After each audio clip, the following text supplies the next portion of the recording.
As I had mentioned, today we're going to be talking about innovative improvisation.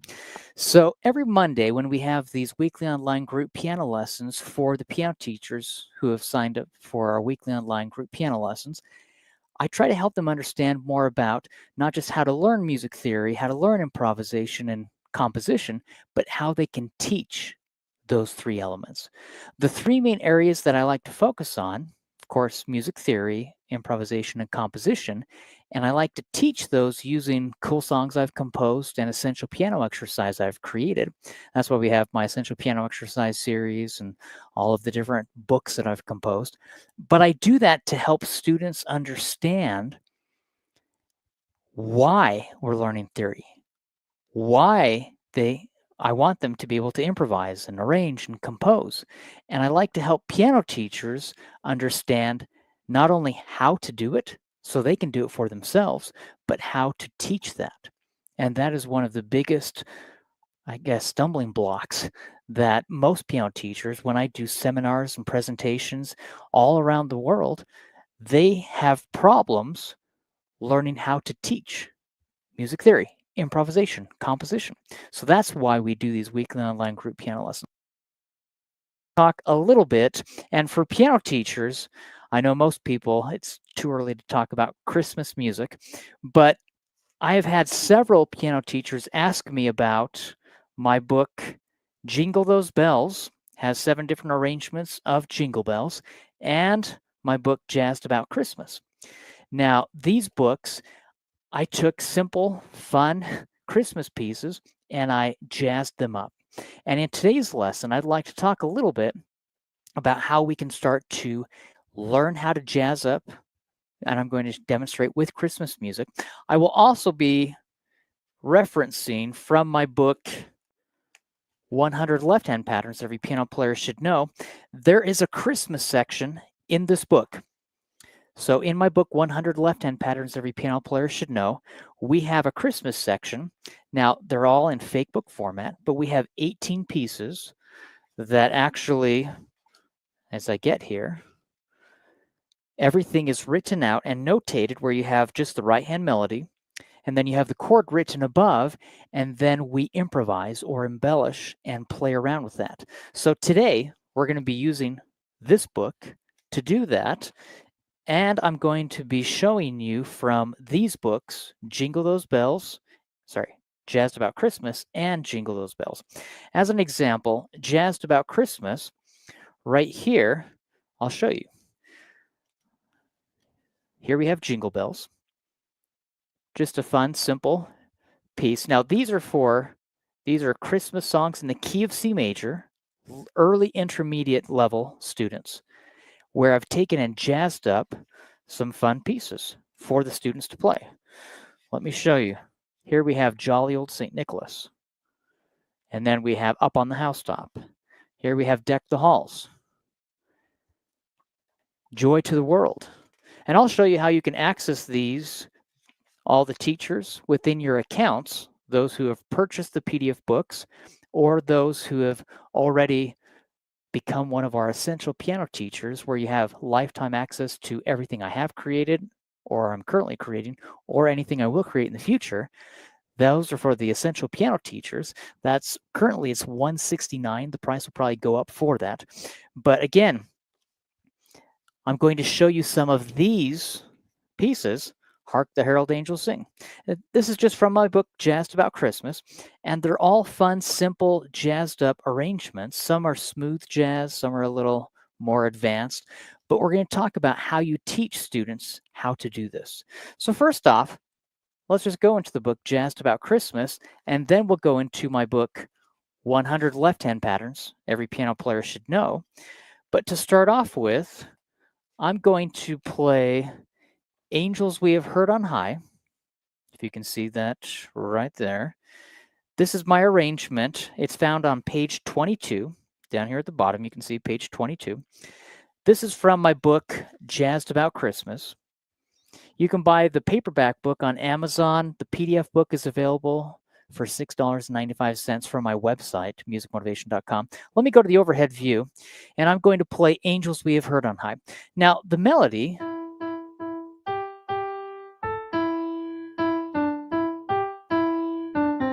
So I did this.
And it resolves with an unresolved chord. Now, students don't know we're playing a lot of major seventh chords, minor seventh chords. We're playing a lot of the ninths. Ninth, here's my C major seventh. If I add that ninth, you can have a C major 7 add 9, flat 9, sharp 9. You can go through and have minor ninth chords. Most people can't reach that spread right there. So they voice the notes between the two hands, or they may voice the notes between two hands. You have open voicings, you have closed voicings, and we may talk a little bit about that. With this, I wanted to have a very simple progression.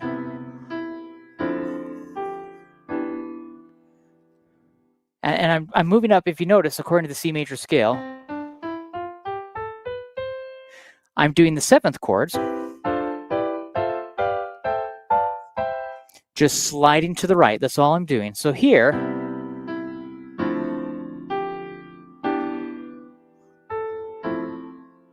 I start with the C major seventh, then I play a D minor ninth chord right here, and then I play an E minor seventh, and then an F major seventh. So we're just moving up. If you look at the sheet music here, that's what I'm doing with this arrangement of Angels We Have Heard on High. C major seventh, D minor ninth, E minor seventh, F major seventh. But what I like to do, and again, this is from the book Jazzed About Christmas, what I like to do is help students play something that is actually pretty simple to play, but it sounds much bigger. With most of the music that I compose, I try to have it. Now, I do have music that it sounds much bigger, and it is very difficult because when we get to my advanced music, I do like to use 4, 5, and even 6 notes, where I may have something like this, or even something like this, and that's a little tricky. So I do like to have big chords, but for the most part, I like to create something that sounds difficult, but it's not very difficult. This sounds much more difficult than it really is.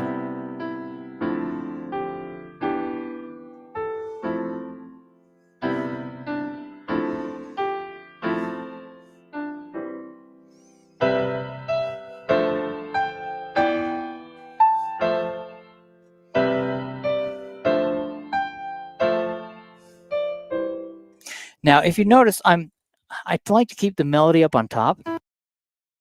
Melody, when we have a melodic line, I like to put the harmony below because our ears will hear whatever note is on top. Many times you can have a melody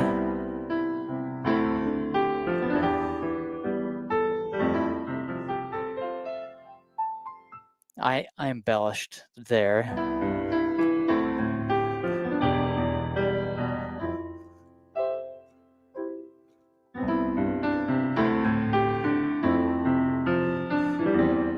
I'm starting to embellish my own arrangement, okay?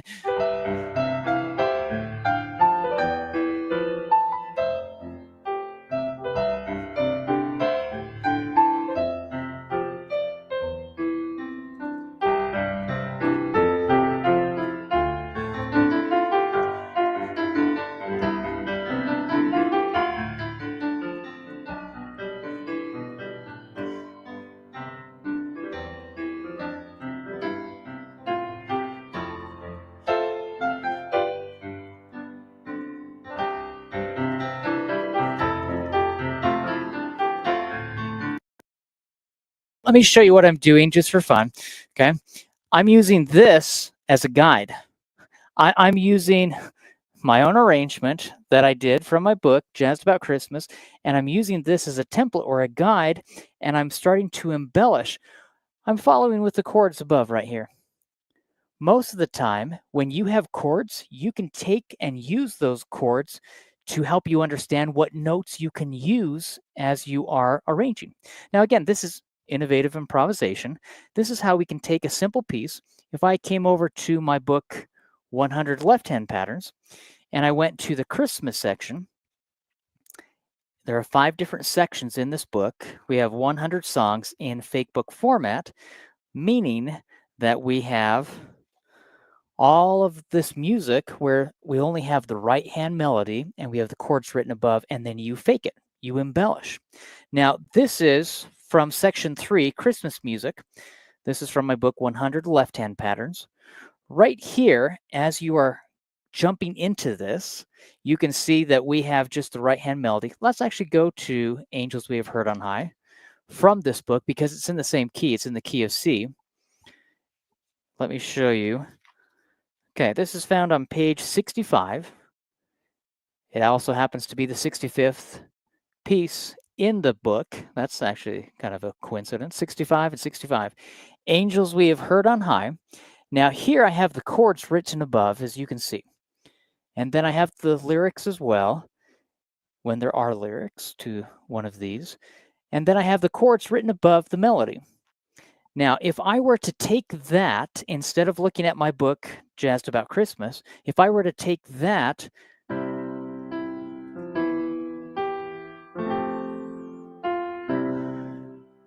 I'm just following the chords.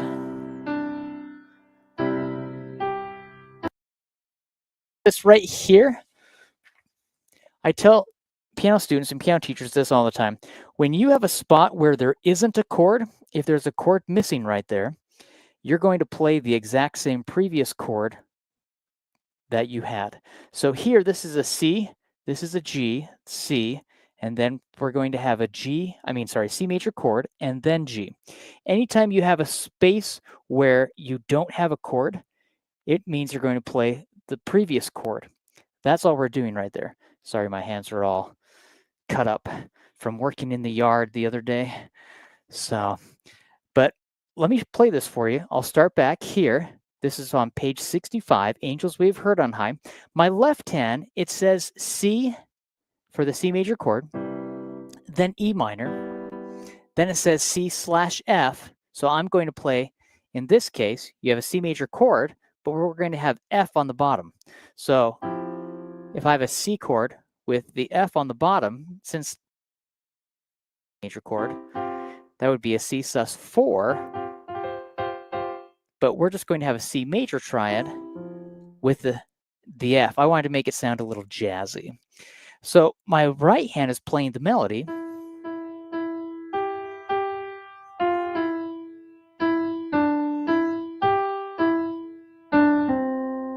That's what my right hand is doing. My left hand has the chords written above.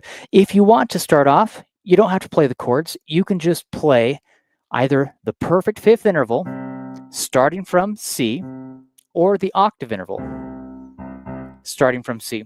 Right here, if you're going to look at this and follow along, it says C, E minor, C/F, C, C, G, C. Well, I'm going to play, to start off with, I'm going to do my left hand playing the C octave interval. And then I will go to the E octave interval because we have an E minor chord. Then it says C/F. I'm just going to focus on the F there and play an F octave interval with my left hand, and then I will jump to the C. The right hand is just playing this.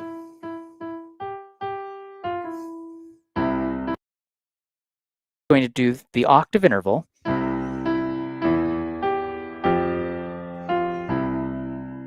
It's pretty simple. Very, very simple way to start to play around with this. And then we can go on from there.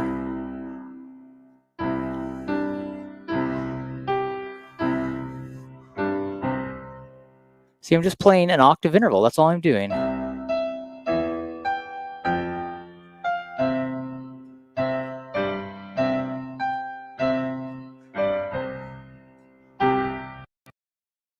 Here, we start doing the Gloria.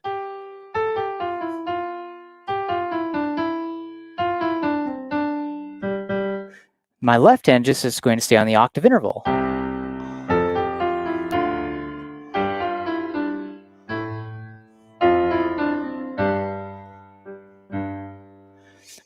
I went down, if you're following along in the book 100 Left Hand Patterns, see how we have the C/A there? My left hand is playing the A octave interval. And then we have F, G. If it says D minor or D minor seventh, I ignore the minor seventh, I just do the D octave interval. For now, it's just a simple way to start to improvise with playing from a fake book. Now, the fun part about this is we can take these left-hand patterns and we can start to create different sounds. Part of innovative improvisation is learning how to improvise. And I'll tell students, whether you want to think of it like noodling at the piano or where you're just playing around, try to take some of these chords or octave intervals, break them apart.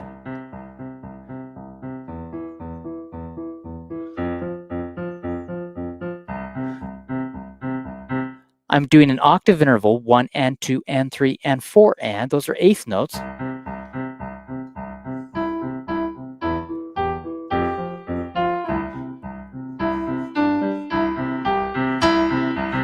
See what I'm doing with my left hand? 1 and 2 and 3 and 4 and bum, bum, bum. It's just a fun, I mean, you could start to do a pop sounding.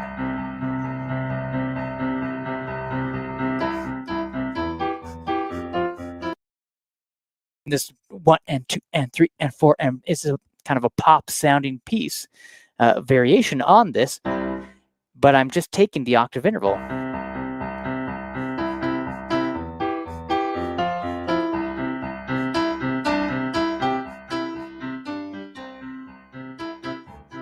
Okay, that's all I'm doing. You could start to add the chords.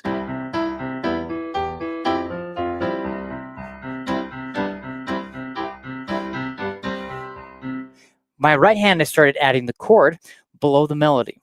If I have a C major chord and the melody has the E on top, well, I'm going to invert the chord where instead of doing root position or first inversion, I'm going to play its second inversion. Now this is an E minor triad. I'm just following the chords that I put in there. And some of the chords, for those of you purists, I may have changed some of the chords when I put this together just to have a fun, different sound that could be created. Some of these, people will play the chord and say, wait a second, that sounds kind of jazzy. And I did that intentionally just to give a variation or a modification of the actual chord. But if I'm playing this right here, all I did, I let go of one finger. I let go of the C, and then I put the B down. That's my E minor triad first inversion. In root position, it's E, G, B. But because of the melody, I'm going to keep that E on top. Now, when it says C/F, we're going to play the C major chord, but the left hand is going to play the F, and that's where it gives kind of a jazzy sound. See how I jazzed that up a bit?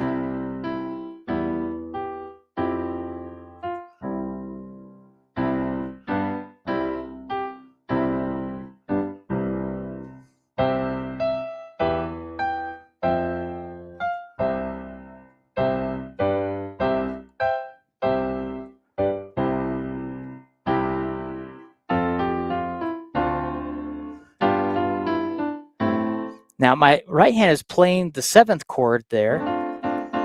Here's a D minor seventh, E, F, A, C. First inversion is F, A, C, D. Second inversion is A, C, D, F. Third inversion is C, D, F, A. So I'm doing root, first, second, third inversion.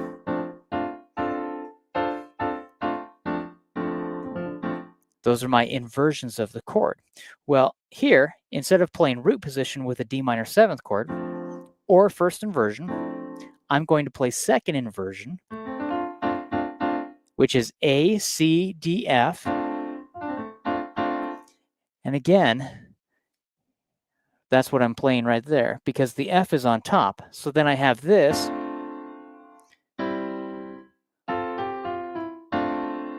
I hit that D minor 7th, second inversion right there. And then I'm going to jump to the G7th chord with the G on top. Now, in root position, the G7th is G, B, D, F. In first inversion, it's B, D, F, G. So I'm playing that first inversion of the G7th chord there.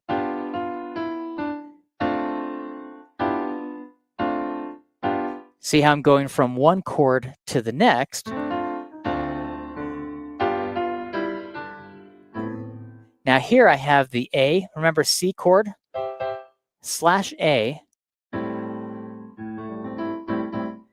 So you can have the A just as a nice root, and then we will go to the F chord, and then the G chord, and then D minor, C major chord. I'm going to do C with the left hand here, then F major, C major, G7th, C major. So I'm playing these chords, but it creates a fun sound as I'm moving up.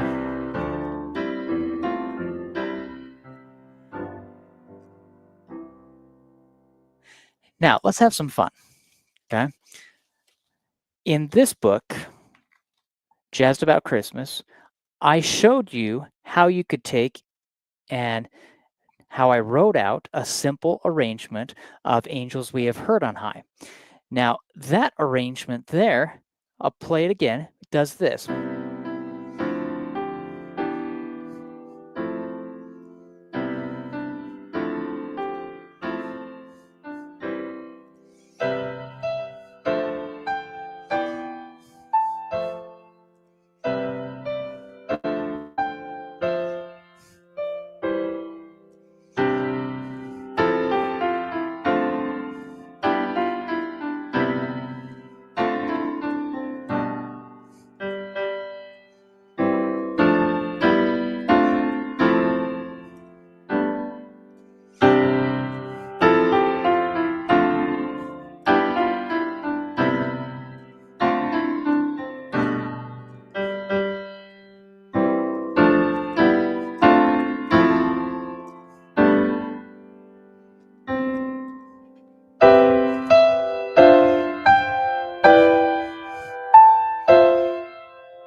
And remember, it doesn't resolve. If we were going to resolve, we would go back to C. But I wanted to create this kind of tension, almost like Angels We've Heard on High. They're up there. We didn't resolve it. We're waiting for that. It creates some mystique, some intrigue as you're playing them. Now, this is one variation. Remember, with my piano players should know, the entire focus of this book is how to play the same song at least 100 different ways. And we have all of these different left-hand patterns that you can actually go through: basic left-hand patterns, jazz, blues, boogie-woogie left-hand patterns, a lot of jazz, blues, boogie-woogie left-hand patterns. We have new age, contemporary left-hand patterns. We have rock and pop left-hand patterns, all different left-hand patterns. The point of this book, and I think why it's done so well on Amazon, it was in the best sellers for so long, and we've sold, I think, 60, 70, almost 80,000 copies of this book on Amazon worldwide. But what is so wonderful about this is that we have these left-hand patterns that I wrote out the left-hand pattern with the fingering, and I explain what the pattern is. But then I want you to try to take each of these patterns and apply it. In this case, what if we apply it to Angels We Have Heard on High? Now, the right hand is going to play what you see here. The left hand is going to follow the chord progression written above each measure, but we are going to take, sorry about that, we're going to take one of these left-hand patterns. If I wanted to do like a 1, 5, 8, 9, 10 left-hand pattern, this is pattern number 62, right there from the book. It says 1, 5, 8, 9, 10, or example is C, G, C, D, E, G. Okay, 1, 5, 8, 9, 10. Well, that left-hand pattern is this. Now, if it says to play a C major chord, as an example here, I would start on C and I would play 1, 5, 8, 9, 10. But if it says to play an E minor chord, I can do the same pattern starting on E. If it says to play the G chord, I could start on G and play the same pattern. So I can then take my left hand chord progression, and instead of playing the chords,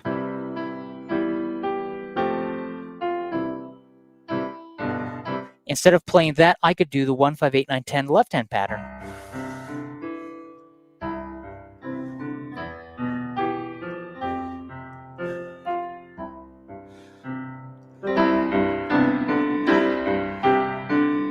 And again, here I'm going and doing the entire 1, 5, 8, 9, 10 pattern. Sometimes rhythmically, you won't have enough time to complete the pattern. You may only be able to do 1, 5, 8, and then need to do a quick chord change to a different chord. So I could follow the progression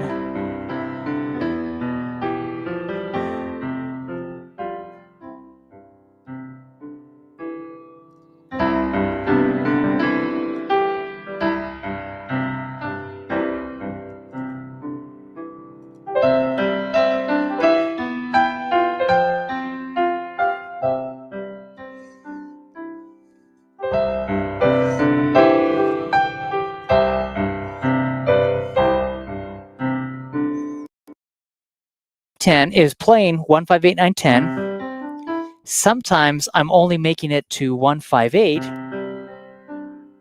Okay, 1, 5, 8, 9, and sometimes 1, 5, 8. But I'm still following that progression. The chord changes. My right hand, I was playing the chord below the melody. The melody I was playing with my pinky.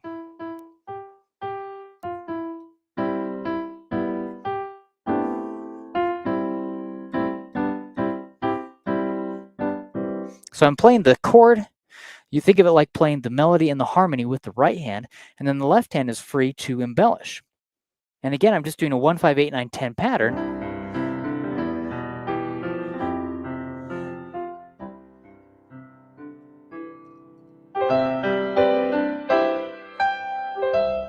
Now you notice I can take my right hand up an octave. I can go down. I can, again, this is a fake book because you fake it. And it's fascinating. Some of the comments I've received on Facebook or Amazon or different places, they'll say, oh, this is such an easy book. Well, this book can be as easy as you want. This book can be as difficult as you want. If it's easy, it's because you haven't learned how to embellish and really play around.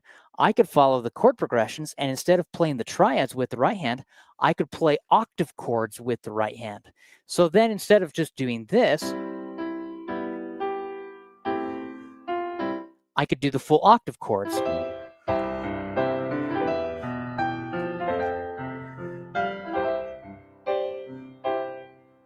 And I can embellish as much as I want.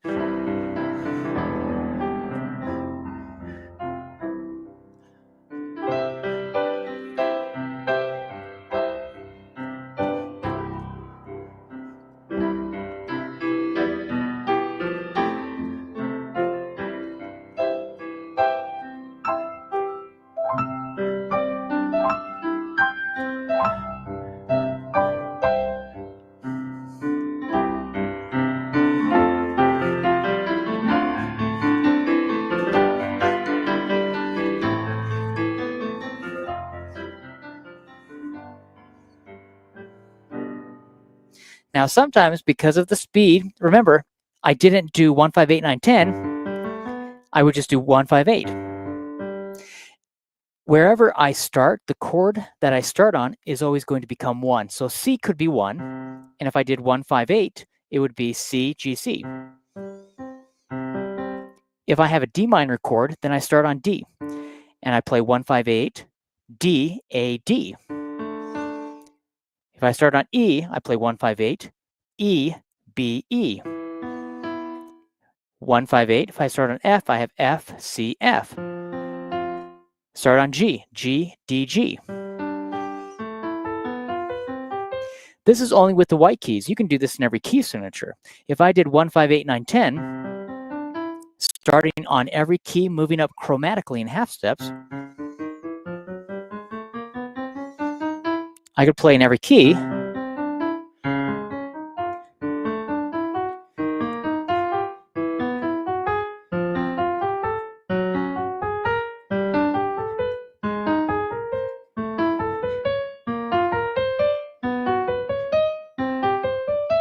So then if I take the song and play it in a different key, if I'm in the key of C, this is fine. If I go up half a step, now I'm in a different key altogether, right?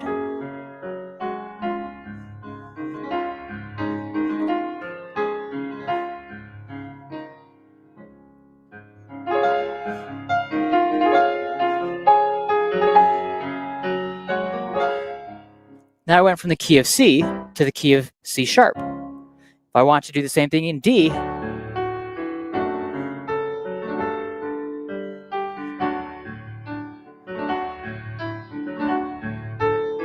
or E flat, okay, I'm moving up in half steps. Guess what I'm using as my guide? This. I'm just using this, and I'm playing in every key signature, following the chord progression. Now, that's one pattern. Okay, what if we really wanted to jazz things up? And let's say we wanted to go into the jazz pattern. Let's go to page, I'm just going to do a simple boogie woogie pattern. So this is page 15, down here at the bottom, from my book, 100 Left-Hand Patterns Every Piano Player Should Know. If you go to page 15, look at these boogie woogie left-hand patterns right here. This one is pattern number 41. It's a classic boogie woogie left-hand pattern. See that? So we do the octave interval, then we do the third, fourth, sharp the fourth, fifth, go down an octave. All we are playing, if you start right here, you have C, C, E, F, F sharp, G, G, G. So we do this. I'll play it up here since I run out of keys down here. We have the octave interval, then we play the third, then the fourth, then we sharp the fourth, then we play the fifth, then we drop down. Oh, there we go. And then we go back an octave. That's it. All eighth notes, 1 and 2 and 3 and 4. And I'm swinging the eighth notes.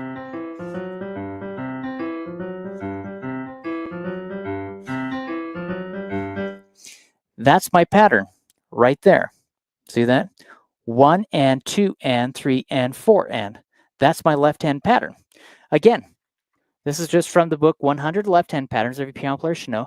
But if we go back to Angels We Have Heard on High, we can start to apply that left-hand pattern. So I could do this.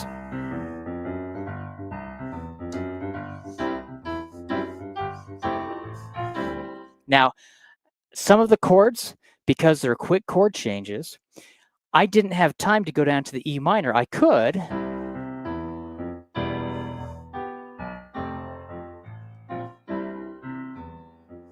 but I wouldn't have time to complete the entire left-hand pattern.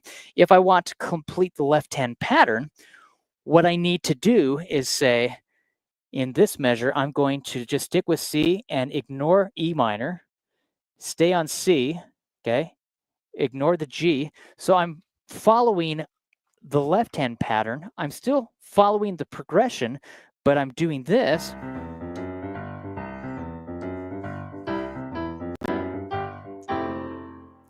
Oh, sorry, measure 2, because it's C/F, I would go down to F right there. And with the F, my left hand would start on F and do the left-hand pattern. Remember how we did the octave interval? and then we play the third, fourth, sharp the fourth, then the fifth, then we go down an octave and back up again. I could do the same thing on F. I'll come up here. F, I would play the F octave interval, then the third, sharp the fourth. Sorry. Here's my fourth, sharp the fourth. Here's my octave, go down.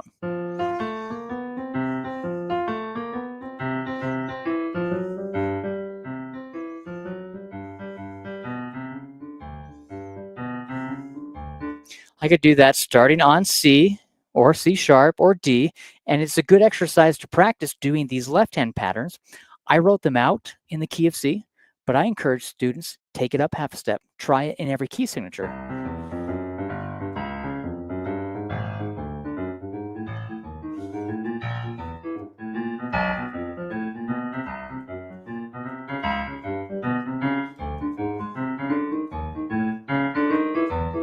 We're just moving up in half steps. If you can start to do that, then you can start to play around.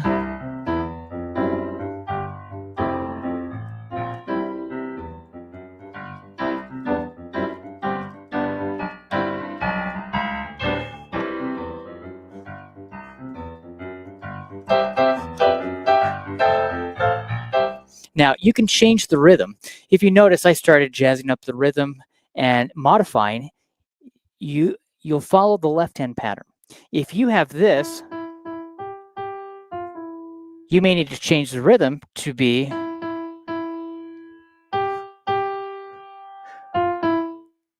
because the rhythm is going to match what you're doing with your left hand.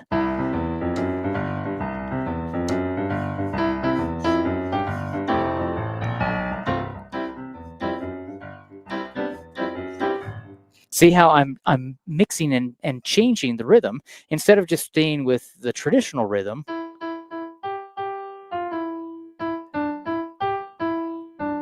That's just a guide. You're going to use that to match what you're doing with the left hand. Whether we are doing a boogie woogie pattern or whether we're doing a barrel house blues left hand pattern, this is a perfect fifth interval, followed by a major sixth interval, followed by the minor seventh interval, and then you go back down to the major sixth, okay? Let's see. So the question was, so C/F became F major, not C major anymore. Yes, because when you have a slash chord, the C/F right here, when I was doing the 1, 5, 8, 9, 10, 5, 8, 9, 10, I could have changed and gone to the F. Actually, I did go to the F with that new age pattern, but here we're going to stay and you're looking at the F, the bottom note, that's the slash chord. The right hand is playing the C chord, left hand is playing the F, so that's why we went from the C down to the F.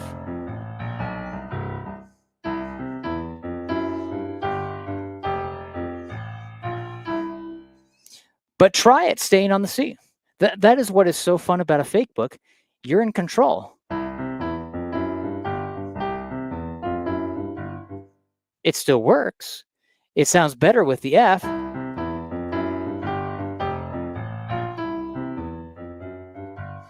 Now, with the C right here, we were able to do the entire measure because we removed that E minor.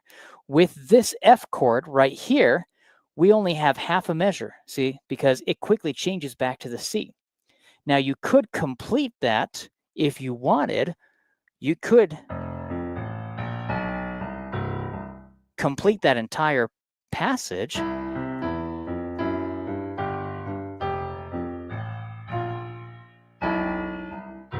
Do you see what happens there? The reason why we go back to the C chord is because it quickly resolves back to the C. You need to have a quick chord change where you can't complete the entire pattern instead of doing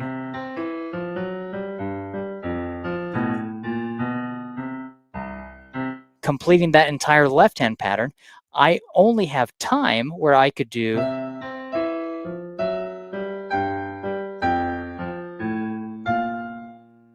and then I need to quickly go back to C to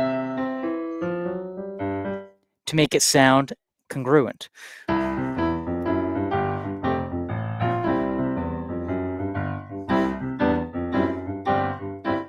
See what we're doing there? And what I may do here with the fourth measure, now this only applies if you're doing the boogie woogie, okay? I don't want to confuse anyone too much. But here, see how we drop down to the G? I may put that G right here and do that half of the measure as a G, but it's the same situation over here with the F, where you only have half a measure for that G, and then the other half you have to quickly, they refer to it as a quick chord change, because you don't have time to complete the entire chord pattern. You only have time to do half of it, and then you resolve back to the other chord. It's a quick chord change. So if I'm playing this,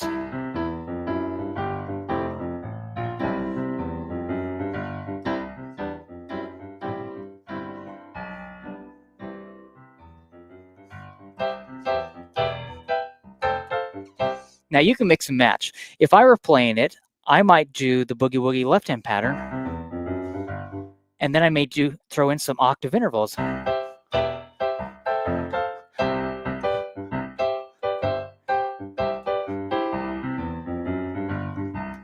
See, what is so fun is these are tools, okay? This boogie woogie pattern, you can throw that in for one measure, and then you can just play octave intervals.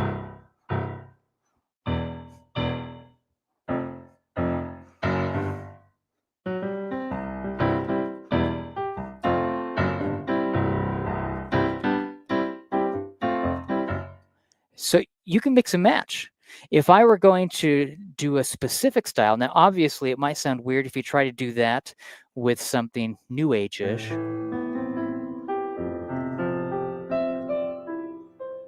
Okay, you could really get funky trying to mix and match genres. I try to tell them to keep everything together. Explain how to broaden your right hand. Yes, I will. Thank you. That's a great question. And those who are attending and watching live within the course, you can ask questions, and that's what I hope you will do, because then I can see in the chat box, those of you who are watching within our course, for those who have signed up for this, I can answer your questions. Now, she's asking about what we can do to explain how to broaden the right hand. With the right hand, my melody, my pinky. It's playing the melody. I'm putting the chords below the melody.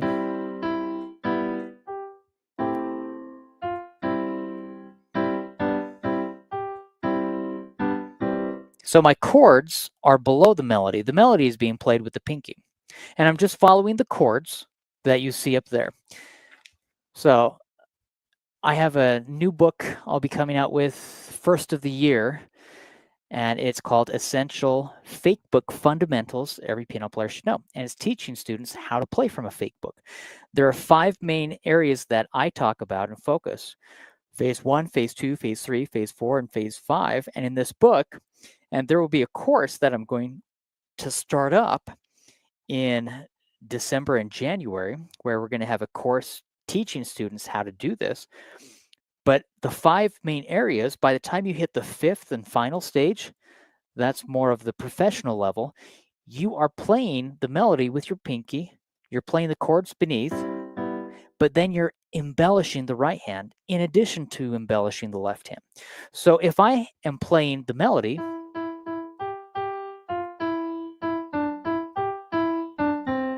well, I can actually, if I have a note, like a half note that I'm holding down, I can actually use some filler. Most people don't realize if I have a chord, a C major chord, and I'm going to an E minor triad, well, that's nice. If I want to, I can use some neighboring tones or neighboring notes as they are known as in the composition world, where I can, if I'm trying to go from a C chord down to an F chord, I could do something like, I played the C major chord, first inversion. In root position, it's C, E, G. In first inversion, it's E, G, C. I want to go from the C major triad first inversion to the F major triad second inversion. In root position, F major is F, A, C. First inversion is A, C, F. Second inversion is C, F, A. Well, to go from here down to there, I can use any of these notes as passing tones. Watch what I did. So I took my C major triad, and then I just used these notes right here to come down. And then what I could do is I could even throw in some crushed or grace notes.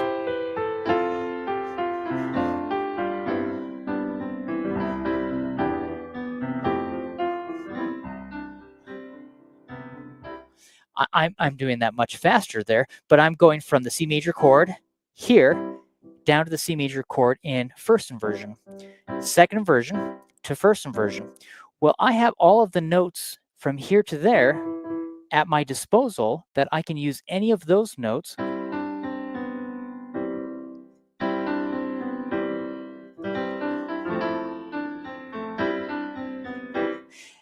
Essentially, a fun way to embellish the right hand is just to take your inversion of the chord, use these notes in between the notes of the outside notes from that chord, and either come down, or you can even break it apart.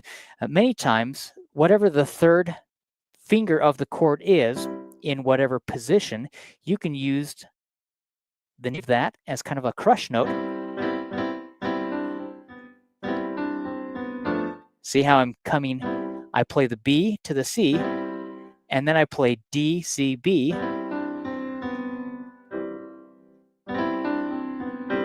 And then you can start to embellish those sounds.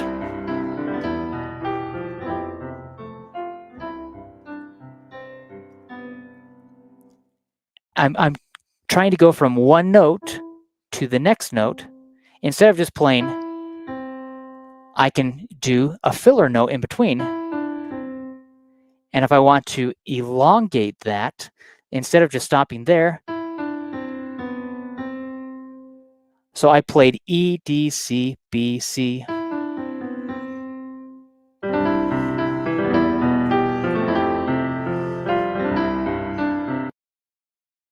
Down.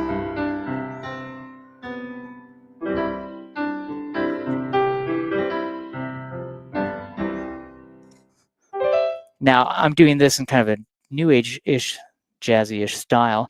You could do the same thing.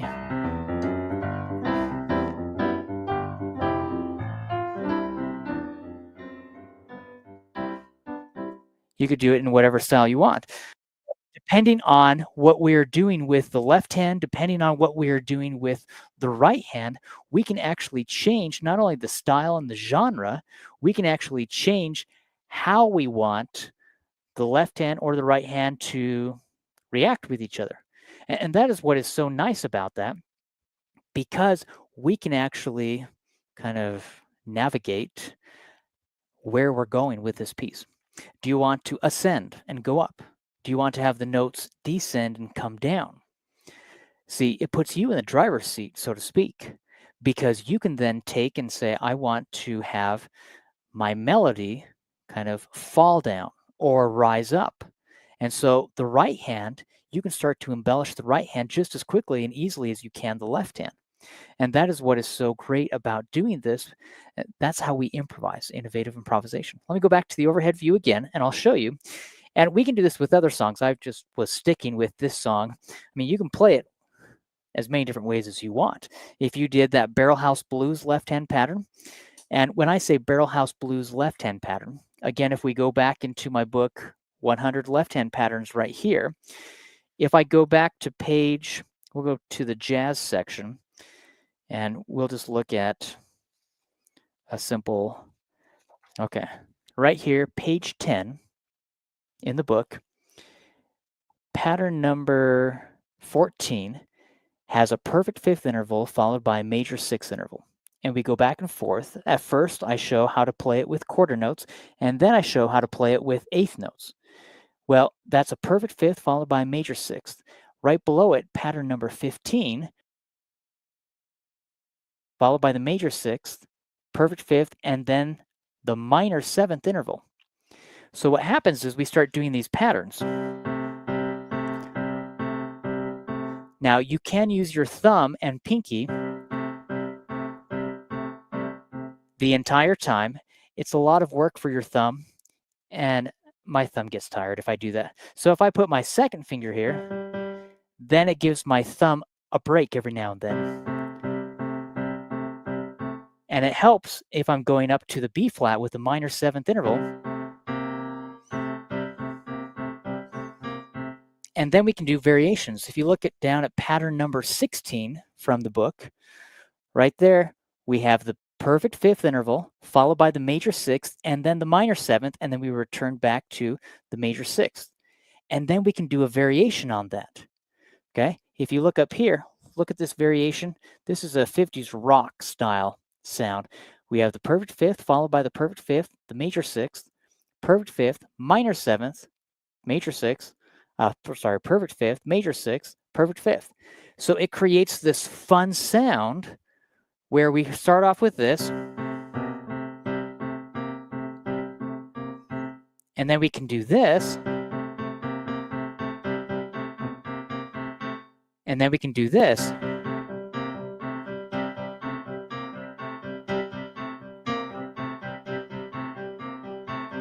So the left hand starts creating these patterns, this stylistic sound.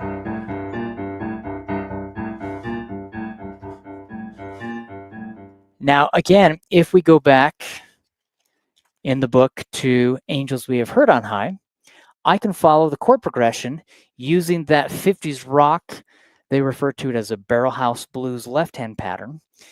And there's a story behind that. I won't go into that right now, but the pattern is this. Again, we have the perfect fifth 2 times. Then we play the major sixth. Then we go back to the perfect fifth. Then we go up to the minor seventh interval, back to the perfect fifth, to the major sixth, and we repeat the whole pattern.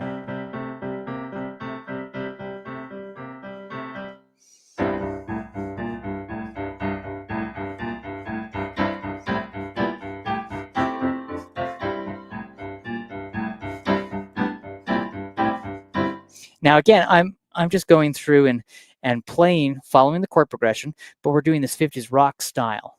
See, you can take any of these songs and you can change them however you want. If we did a whole half-half left-hand walking bass pattern,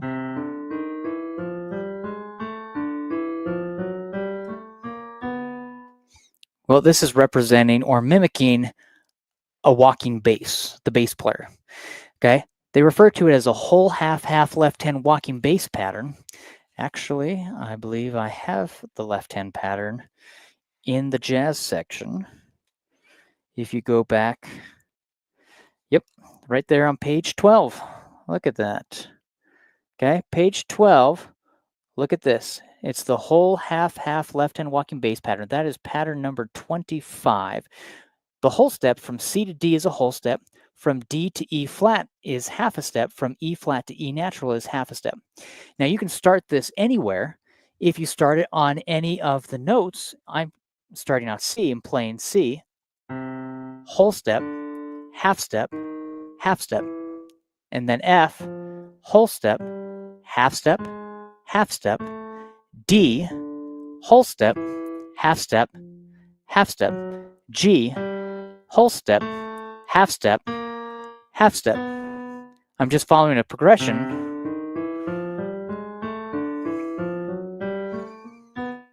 Now, I can do that here.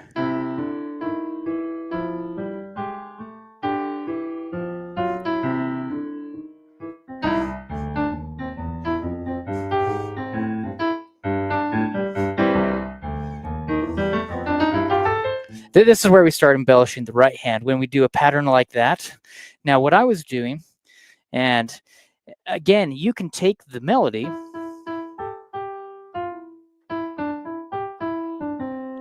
You can add any chords.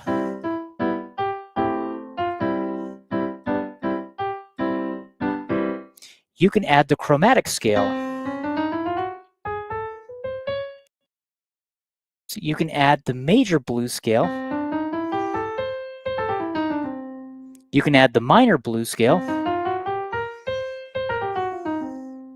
When I'm teaching students how to play the major and minor blues scales, I tell them, if you're starting off with the minor blues scale, think like you have the minor triad, and you're going to play, instead of 1, 3, 5 as the fingering, we're going to play 1, 2, 5. So I have my thumb, my pointer finger, and then my pinky. My fourth finger is going to be half a step below my pinky. My third finger is half a step below the fourth finger. So now the first 5 notes of the minor blues scale, it's C, E flat, F, F sharp, G for the C minor blues scale. If you add the minor 7th interval up on top,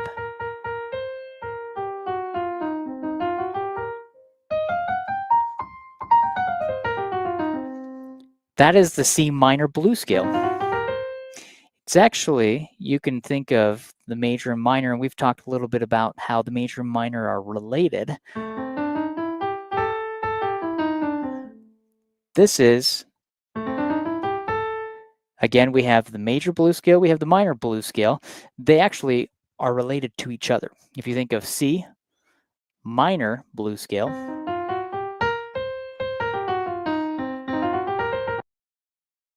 minor blues scale. Well, A major blues scale, the A minor blues scale does this. If I do the first inversion, that is the C major blues scale. I inverted my scale. Instead of starting on A and playing A, C, D, E flat, E natural, G, A, this is the C major blues scale, which is different than the C minor blues. C minor blues scale, you think of it like, again, I talked about the minor triad. Fourth finger half a step below the pinky. Third finger half step below the fourth finger.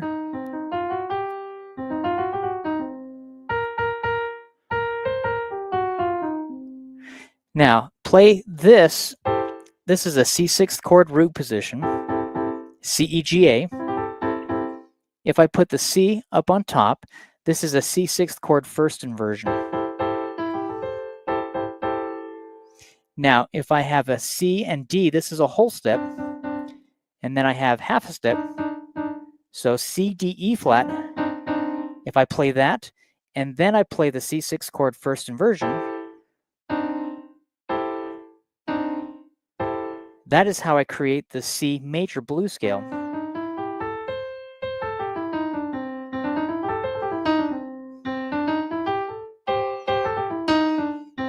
You can start to improvise taking those notes from the C major blues scale. I can go down, I can go any direction I want.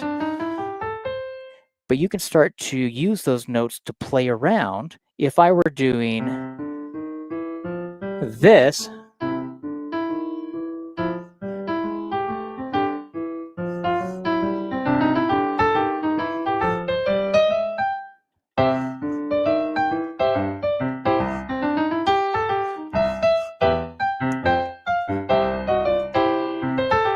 see, I'm just taking the notes from the C major blues scale.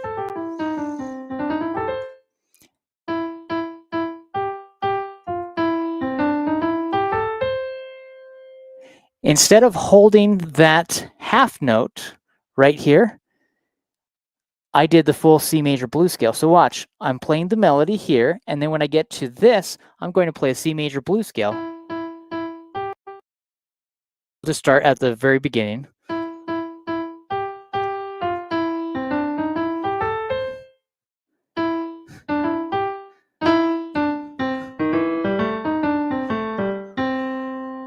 Now I'm embellishing and adding a few notes in between.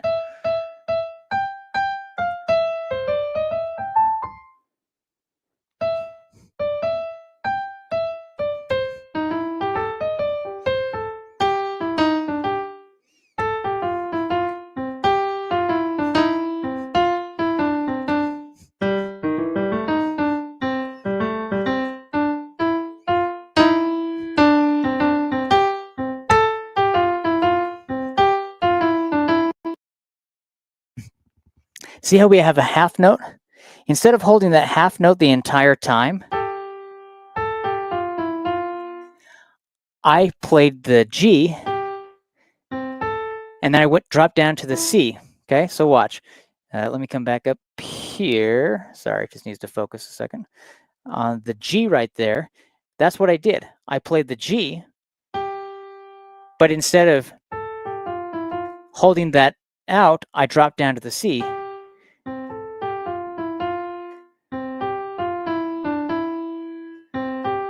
I just keep hitting this C as almost a note that I'm reverting back to each time.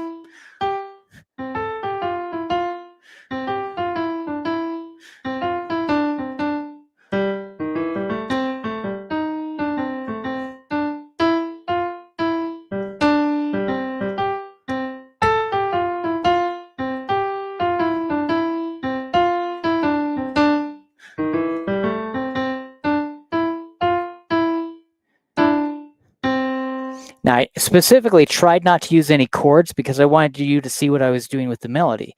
If I put the chords in,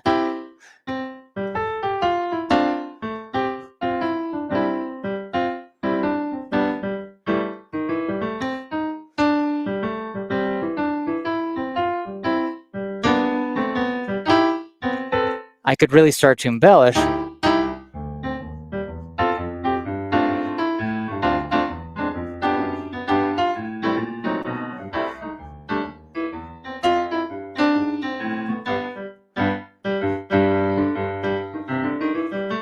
And you can start to throw in the blues scale, major, minor, the chromatic scale. See, these scales, we're just using the theory to embellish. That's all we're doing. And I'm taking this a little slower, but if I were to, let me go back to the Gloria.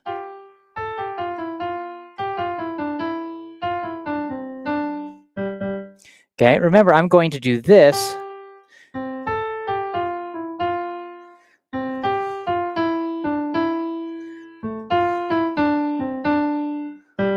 So I'm jumping down to that C, but I'm jazzing up, I'm swinging the eighth notes to make it sound more jazzy.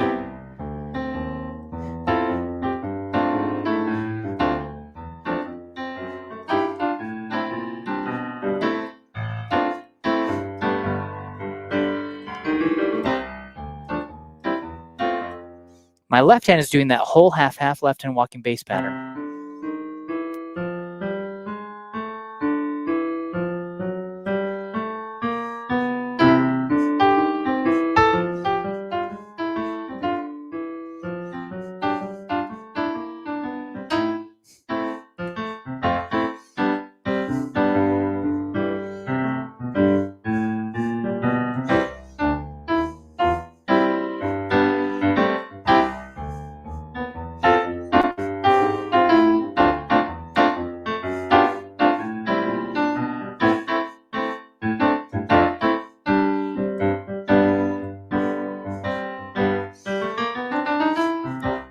So you can start to throw in a lot of these interesting riffs, as they refer to them.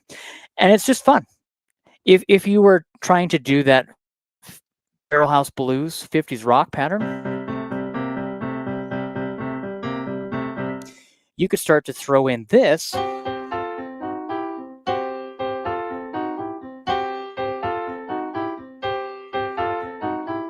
Remember that blues scale? Okay, think of the C minor 7th chord, C, E flat, G, B flat. Well, if I take C, G, C, I'm going to have my crushed note, or my grace note, if you want to think of it like that, as the F sharp.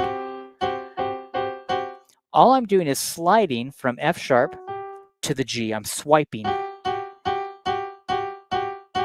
See that? So I'm swiping down.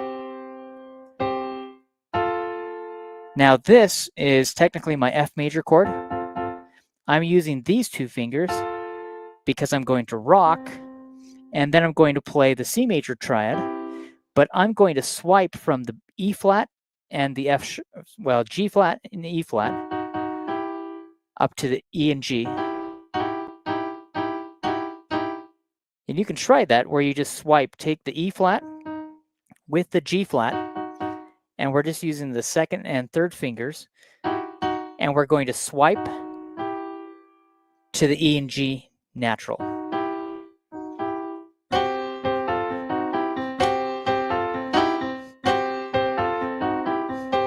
Now you can do a gentle swipe, or you can kind of really hit it, okay?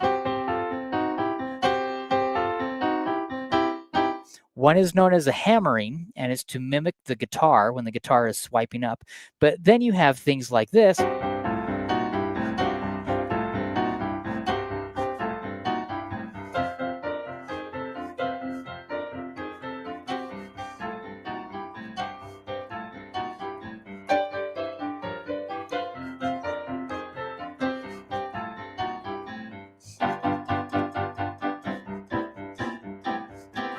Okay, and you can go right into Angels We Have Heard on High.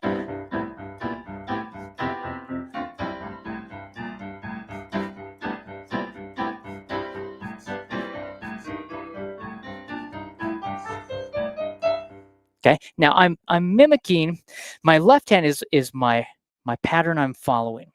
So you want to follow and focus on whatever the melody, whatever the rhythm of the left hand pattern is, and then we're going to match stylistically the rhythm of the right hand. See, notice I wasn't doing,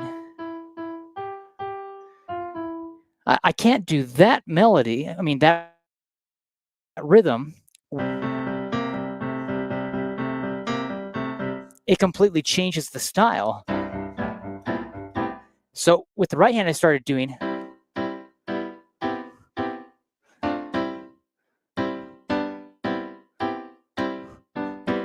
It's almost as if I'm doing an eighth note followed by an eighth rest, 1 and 2 and 3 and 4 and. So I have all of these eighth notes followed by eighth rests.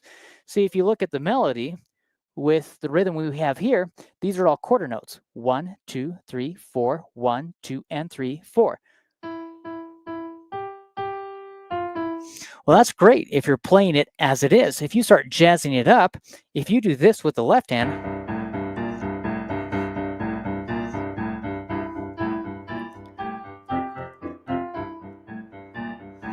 it just doesn't sound right. It doesn't work.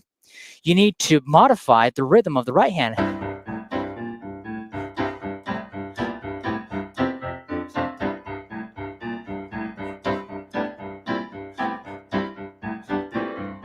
Okay, because we're changing it.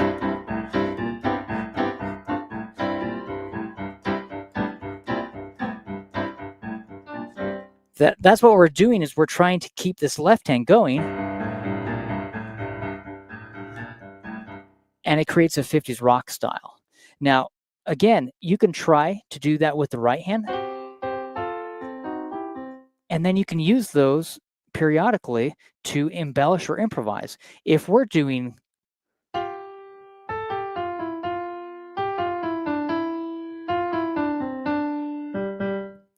well, I could throw in this kind of in between, or I could kind of use, again, whatever your third note or your middle note of your chord happens to be, you can swipe. So if I have an E, it would be E flat. It would be my A flat. If I have a G chord, it would be my B flat. If I'm using the octave chord, well, technically the middle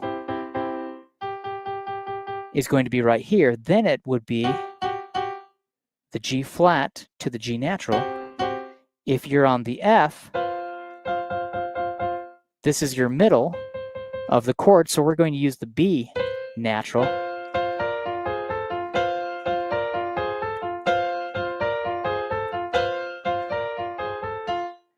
Okay, same thing if I go to the G.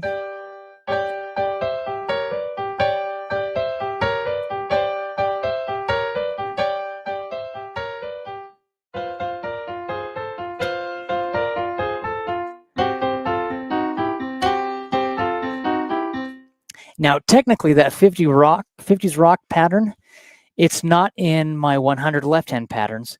It is in my essential jazz piano exercises every piano player should know.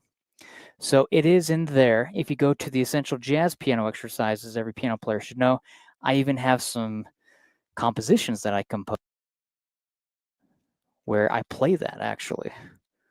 Let's see if we go back to, oh, here's a song I wrote called Hillbilly Boogie. That's exactly what I just played right there. See that? That's what the right hand is doing.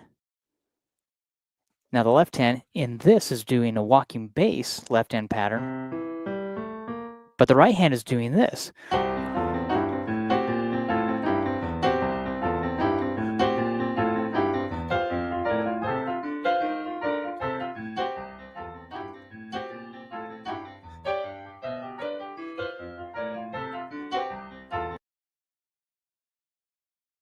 This is found on page 196 from my book Hillbilly Boogie. And then you can see how it looks. Remember the G flat to the G natural? Here we have the E flat and the G flat that resolve down to the E and G natural. Okay, so you can see what I'm doing. And then down here at the bottom, I even do a little blues. This is a major blues scale.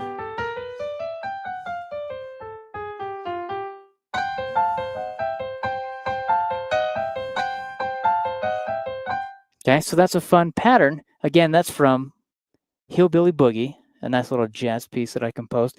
That's in my book, Essential Jazz Piano, where I explain and teach about that. But that's what we're doing. If you want to, with Angels We Have Heard on High, that's all I was doing. With my left hand, I can do that Barrel House Blues left hand pattern.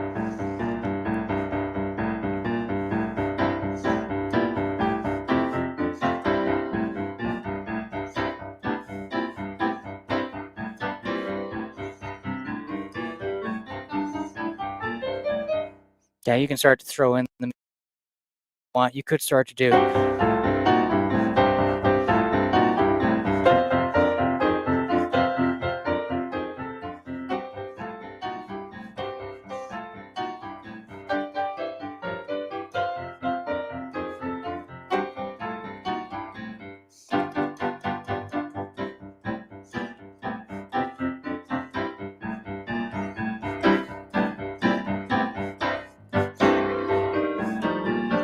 Okay, and again, it's taking a simple progression, it's taking a simple pattern, and learning how you can play around with it. That's what we're doing. That's why I create all of these books to help you understand how you can start to take something as simple as Angels We Have Heard on High, or any of these Christmas pieces. If you wanted to do it, you could do the same thing with Oh Christmas Tree or Silent Night. You can take these and you can jazz them up. It's about understanding the left-hand patterns. That's why I came out with my book, 100 Left-Hand Patterns Every Piano Player Should Know. With Jazzed About Christmas, I wrote out all of the different arrangements, and these are for early intermediate level students. But it's fun to have the students try to play some of these pieces. This is me just showing them some fun pieces, talking about the walking bass pattern, okay? Different walking bass patterns that you can start to throw in. It helps the students hear how the music should sound, and then they can start to play around with it. That is what I want to have you focus on. It's taking a left-hand pattern. It's taking the chords, breaking them apart. You can play them blocked, you can play them broken, but first you need to master all of your scales and chords and have your students master all of their scales and chords in every key, in every inversion. That's why with my book, Essential Piano Exercises, this big thick beast of a book, when I first came out with this, every single exercise was in the key of C major. And then I said, now try it in every key. And I said, take this and play it in every key, and then go through and try it in the key of C sharp, try it in the key of D. But I didn't actually notate it. And then after receiving over 1,000 emails from piano teachers, those were not students, those were piano teachers all over the world who said, can you please update your book and put it in every key signature so we can have every single exercise in every key, in every inversion. Then I went back, and that's when I redid the book so then I could have every single key signature. So we go through and we do all of these exercises in every key. I mean, it's almost 300 pages. It's a big, thick beast of a book, but that's in C sharp major or D flat. They're both notated. Now, you say tomato, I say tomato, C sharp, D flat. You're playing the same notes. It's just notated differently. But I put that in every key signature. And then same thing with playing. I wanted the students to be able to identify every chord. We have all of the major triads in root position, first inversion, second inversion, blocked and broken, where they can play every single chord. We go through and we do all of the minor triads, every key, blocked and broken. We do all of the augmented triads, all of the diminished triads, all of the sus4, all of the sus2, all of the sixth chords, all of the minor sixth chords. We do that in every key so that you can go through and you can see how to play them blocked and broken and then practice them. It's important for students to know how to be able to read them. I want them to be able to read anything on the page in front of them, but I also want them to be able to play around. When they can look at it and say, oh, these are minor 7 flat 5 chords. And then they look at it and say, oh, I see what that is. I know how I can play that. This is the theory. This is to help you. Now at the very end, then I start showing some practical application where we have a section titled Practical Application, because I want you to know the theory, but I want you to know what to do with it. So then I show simple patterns where we take chords and we break them apart and we start composing and creating and improvising.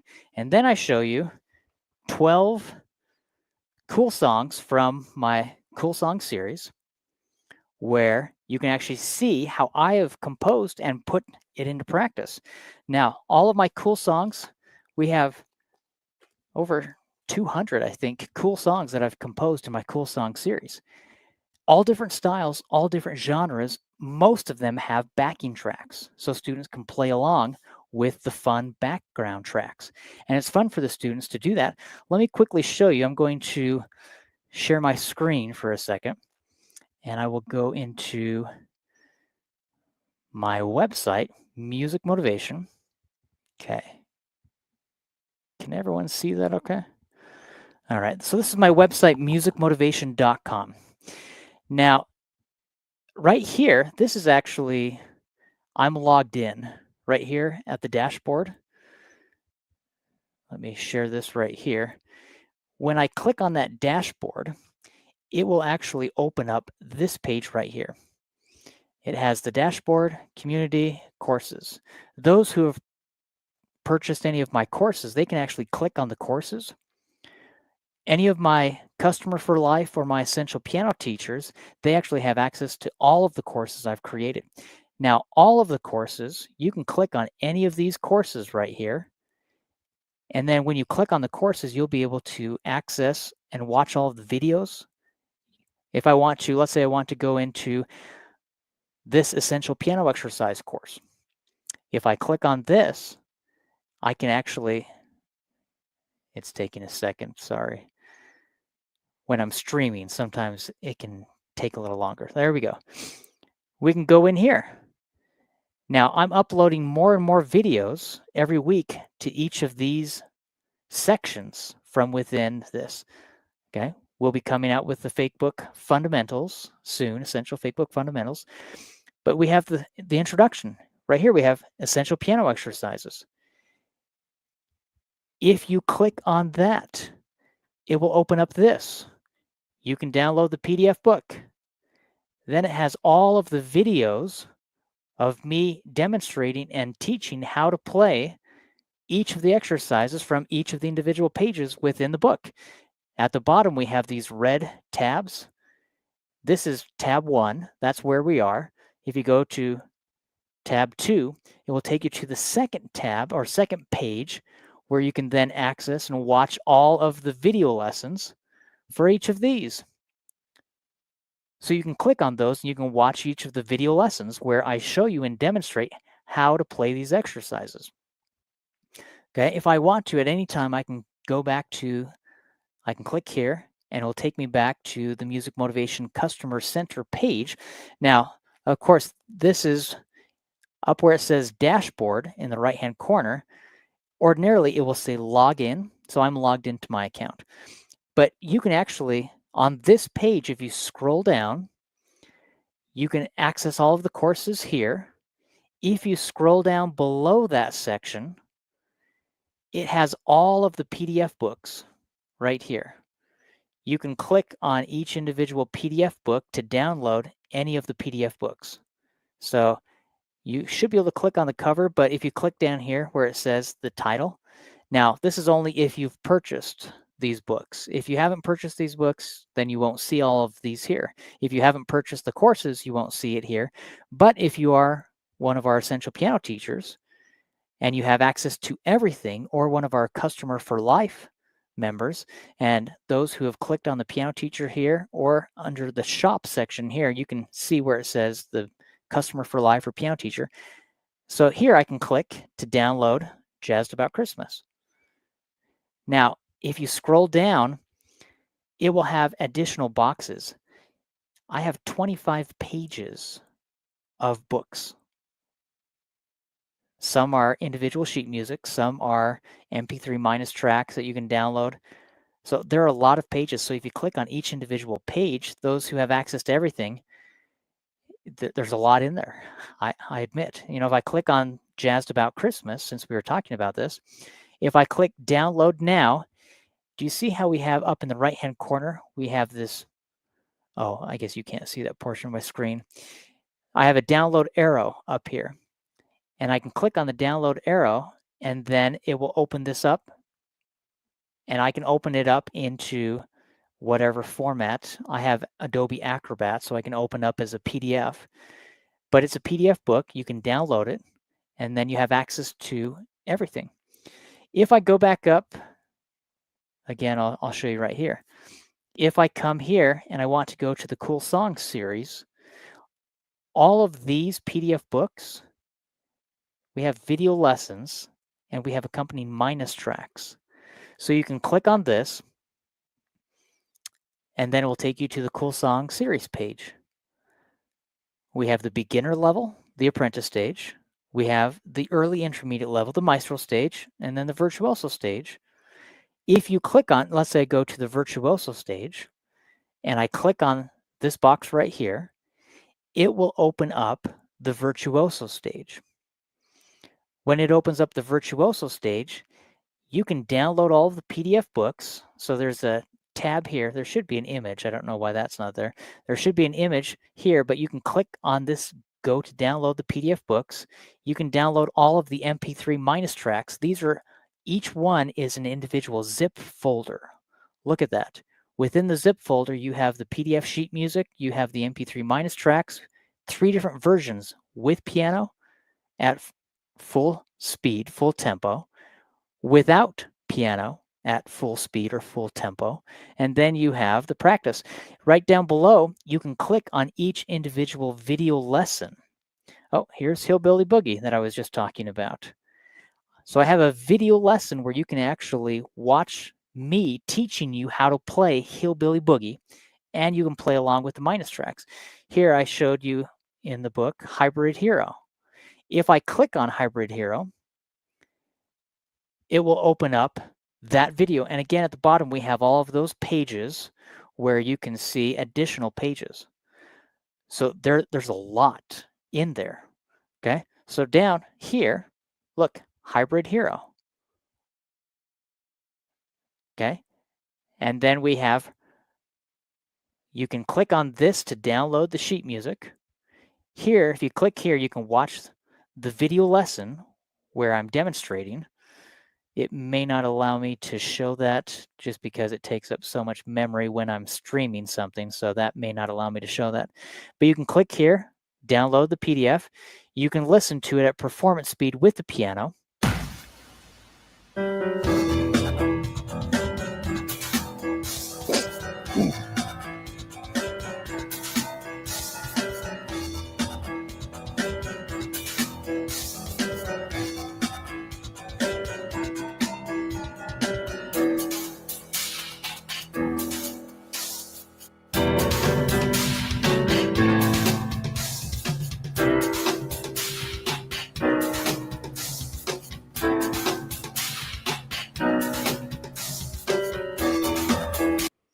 That's with the piano. Here, it's without the piano at performance speed, so you can perform it.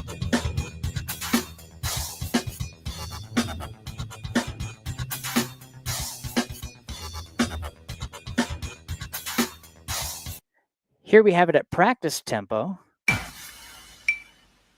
where we have a click all the way throughout.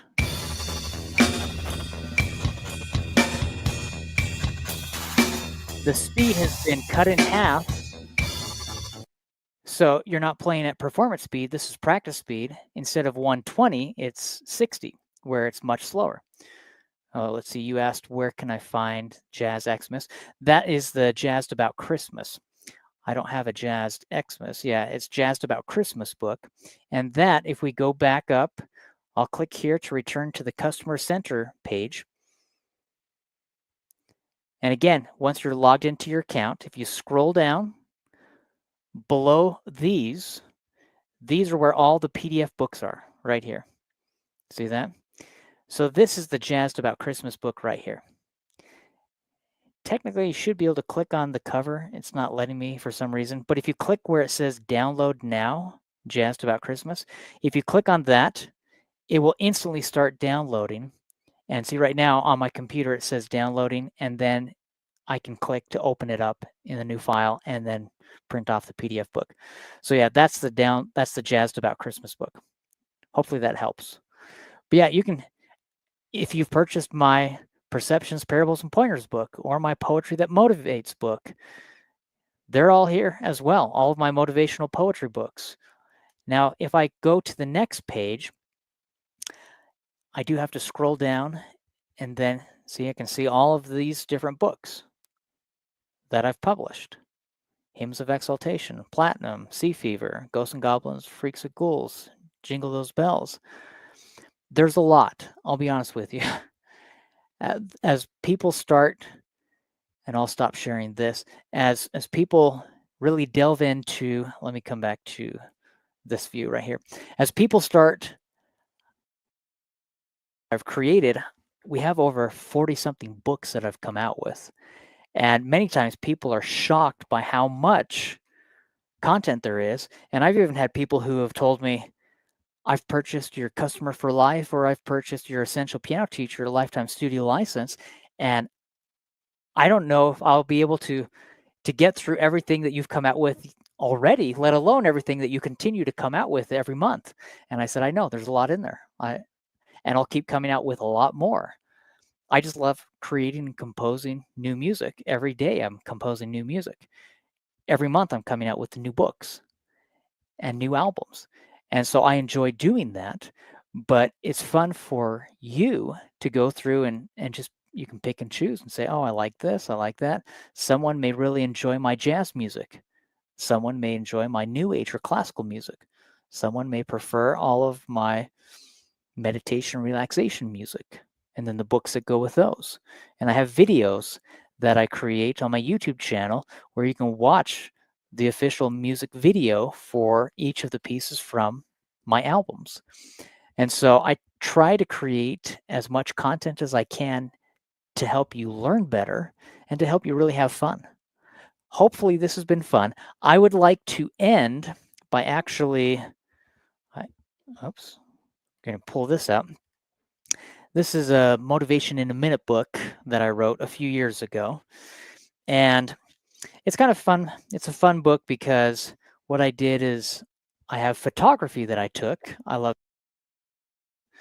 on the side. So I'll have photography on one page, and then I'll have a motivational message that I created and implemented. And it's just fun, just different photographs that I put in there. But what I wanted to do is end with one of these motivational messages.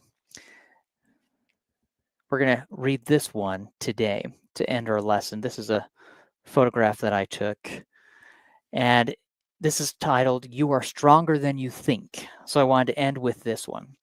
It says the following: At times it seems as if the drudgery of life leaves its sting, and the bite has not only bruised our broken spirits, but it depletes us of much needed hope and faith. We feel broken, down, and alone. When we have lost an individual battle and are wounded on the road to recovery, this is when we need heaven's help more than ever. We are not alone, and yet too often we let loneliness latch onto us, and that leaves us feeling rejected. When that happens, we feel abandoned, and what's worse, we abandon our sound thinking and begin to believe irrational thoughts about our own value. We feel devalued, which determines how we act, what we say, what we do, how we live our lives, the friends with whom we associate, and what we allow to influence us. But these feelings of inadequacy can be overcome when we realize we have priceless value. We have always had it. We were born with it. It does not and cannot decrease with each new disappointment we incur. Our own value increases day by day as we live life. Don't devalue you. It's a simple little motivational message. That's why this series is called Motivation in a Minute. And it's just a simple, motivational, inspirational message. Don't devalue yourself. You have value. There's so much you can add to help others.